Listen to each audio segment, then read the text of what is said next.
Қайырлы күн, құрметті достар.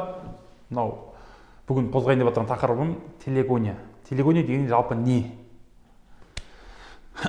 Бұлай айтатын болсақ, телегония бұл аңыз деп айтсақ бола ма, болмаса бұл осындай құбылыс деп айтсақ бола ма? Мынау еркек пен әйелдің болмаса жас кезінде мынау жыныстық қатынасқа түсу әсерінен мынау әйелдің ағзасында болмаса еркектің геніне байланысты мынау бірінші туылған бала сол адамға ұқсап кетуі мүмкін.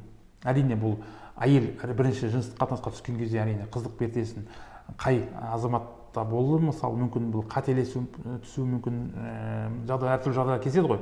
Соған байланысты осы жағдайларда сол алғашқы түнде болған еркектің гені басым болатын болса, бұл мынау кейін әйел босанғаннан кейін басқа күйеуге тиюі мүмкін. Сол кезде сол еркектің гені басым болу арқылы сол еркекке баласы ұқсап кетуі мүмкін деп енді айтып жатады.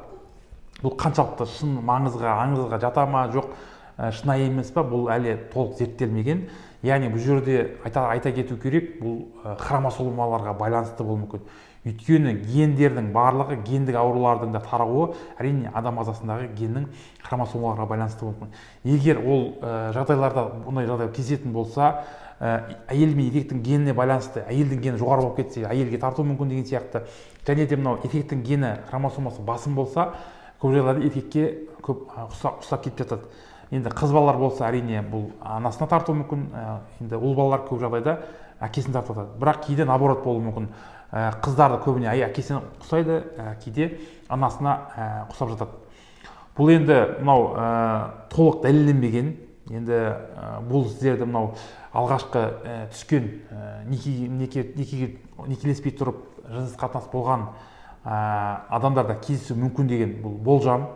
Бұл енді әрине әр еркек пен әйел білу керек. Өйткені білесіздер, мынау біздің қазақта үйленбей жатып жыныстық қатынасқа түспеу керек. Өйткені қыз баласы мынау босағаны аттағаннан кейін барып еріне үйленгеннен кейін барып жақындасу керек. Өйткені қазіргі кезде мынау батыстың менталитеті бар, мынау үйленіп, бірақ мынау азаматтық неке дейді ғой, гражданский брак деп тұрып жатады. Енді ол менің өз ойымша ол дұрыс емес деп ойлаймын. Өйткені үйленгеннен кейін босағаны аттатқаннан кейін барып ол как полноценный, яғни толыққанды неке қидыру керек. Осыдан кейін барып әйел мен еркек жақындасу керек. Өйткені мынау ерте жыныстық қатынасқа түсу арқылы бұл ертеңгі күні қыздың болашағына балта шабуы мүмкін.